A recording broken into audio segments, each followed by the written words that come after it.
Assalamualaikum warahmatullahi wabarakatuh. Apa kabar semuanya? Ibu harap kalian semua dalam keadaan sehat walafiat ya. Oke, hari ini kita akan belajar tentang teks eksplanasi. Nah, di sini yang akan Ibu terangkan yaitu tentang pengertian teks eksplanasi, tujuan teks eksplanasi, ciri-ciri teks eksplanasi, struktur teks eksplanasi, kaidah kebahasaan dari teks eksplanasi, serta contoh dari eksplanasi. Selanjutnya yaitu pengertian dari teks eksplanasi. Oke, teks eksplanasi adalah teks yang berisi tentang proses mengapa dan bagaimana suatu peristiwa alam, ilmu pengetahuan, sosial, budaya, dan lainnya bisa terjadi. Suatu peristiwa, baik peristiwa alam maupun sosial yang terjadi di sekitar kita, selalu mempunyai hubungan sebab akibat dan proses. Selanjutnya yaitu tujuan dari teks eksplanasi. Pertama, menjelaskan fenomena yang terjadi. Yang kedua, menjelaskan sebab akibat suatu peristiwa. Selanjutnya, ciri-ciri dari teks eksplanasi. Pertama, strukturnya terdiri dari pernyataan umum, urutan sebab akibat, dan interpretasi. Kedua, informasi yang dimuat berdasarkan fakta atau faktual. Ketiga, faktual tersebut memuat informasi yang bersifat ilmiah atau keilmuan, contohnya sains. Keempat, sifatnya informatif dan tidak berusaha untuk mempengaruhi pembaca untuk percaya terhadap hal yang dibahas. Kelima atau terakhir, memiliki atau menggunakan square marker seperti pertama, kedua, ketiga, dan sebagainya. Bisa juga menggunakan pertama, berikutnya, dan terakhir. Selanjutnya, struktur dari teks eksplanasi. Di sini terdiri dari 3 bagian ya. Bagian pertama, pernyataan umum. Bagian kedua, urutan sebab akibat. Bagian ketiga, interpretasi. Nah, yang pertama, pernyataan umum berisi pernyataan umum mengenai topik yang akan dijelaskan, proses-proses terjadinya atau proses keberadaan. Yang kedua, urutan sebab akibat.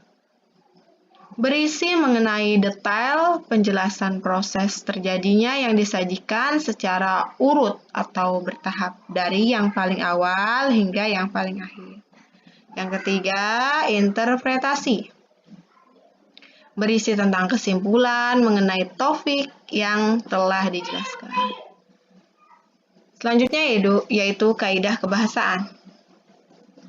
Di dalam teks eksplanasi biasanya mengandung ciri kaidah kebahasaan berikut. Pertama, fokus pada hal umum atau generik, bukan partisipan manusia atau non-human partisipan. Contoh, tsunami, banjir, gempa bumi, hujan, dan udara. Kedua, dimungkinkan menggunakan istilah ilmiah. Ketiga, lebih banyak menggunakan verba material dan verba relasional atau kata kerja aktif. Keempat, menggunakan konjungsi waktu dan kausal. Contohnya menggunakan sehingga, sebelum, pertama, jika, bila, dan kemudian. Selanjutnya yang kelima ya, menggunakan kalimat pasif.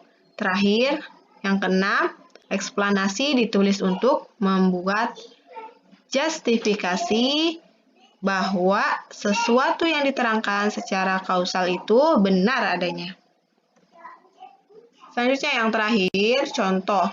contoh dari teks eksplanasi. Di sini Ibu mengambil contoh dari gerhana bulan. Pertama, bagian pertamanya yaitu pernyataan umumnya ya, atau pembukanya. Nah, teksnya, gerhana bulan merupakan salah satu fenomena alam yang sering kita jumpai. Peristiwa alam ini terjadi apabila bulan beroposisi dengan matahari. Namun, oposisi bulan dengan matahari tidak akan selamanya menghasilkan peristiwa gerhana bulan. Mengapa? Sebab kemiringan bidang orbit bulan terhadap bidang ekliptika sebesar akan ada saat di mana terjadi perpotongan bidang orbit bulan dengan bidang ekliptika, yang kemudian akan menyebabkan munculnya dua titik yang juga dikenal dengan istilah node. Nah, gerhana bulan akan terjadi apabila bulan beroposisi dengan titik node tersebut. Dibutuhkan sekitar 29,53 hari sampai bulan bergerak dari satu titik ke titik oposisi lainnya. Nah, tadi bagian pernyataan umum atau pembukanya. Yang kedua yaitu deretan penjelas atau isinya. Nah, teksnya ada yaitu, faktanya, ketika terjadi gerhana bulan, sebenarnya terkadang penampakan bulan masih dapat terlihat. Hal ini disebabkan karena sinar matahari yang masih tersisa berbelok menuju arah bulan oleh atmosfer bumi. Sinar matahari yang dibelokkan itu tentu memiliki spektrum cahaya kemerahan, yang merupakan alasan mengapa saat peristiwa gerhana bulan, tampilan bulan akan terlihat lebih gelap, biasanya berwarna merah gelap, jingga, atau bahkan coklat. Untuk mengamati gerhana bulan, dapat Anda lakukan dengan mata telanjang tanpa adanya bahaya sedikit pun. Pada saat terjadi gerhana bulan, umat Islam yang melihat dan mengamati peristiwa gerhana tersebut disunahkan untuk melakukan sholat gerhana bulan atau sholat khusyuk. Yang ketiga, terakhir, yaitu interpretasi.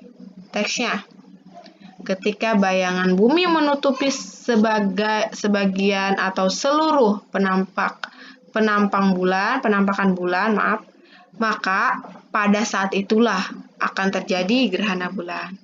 Terutama ketika bumi menempati posisi di antara matahari dan bulan dan berada pada satu garis lurus yang sama, yang kemudian membuat sinar matahari tidak dapat mencapai bulan karena dihalangi oleh posisi bumi saat itu. Oke, terima kasih banyak. Sekian pemaparan dari Ibu. Mohon maaf jika ada salah-salah kata dan kekurangan. Terima kasih. Wassalamualaikum warahmatullahi wabarakatuh.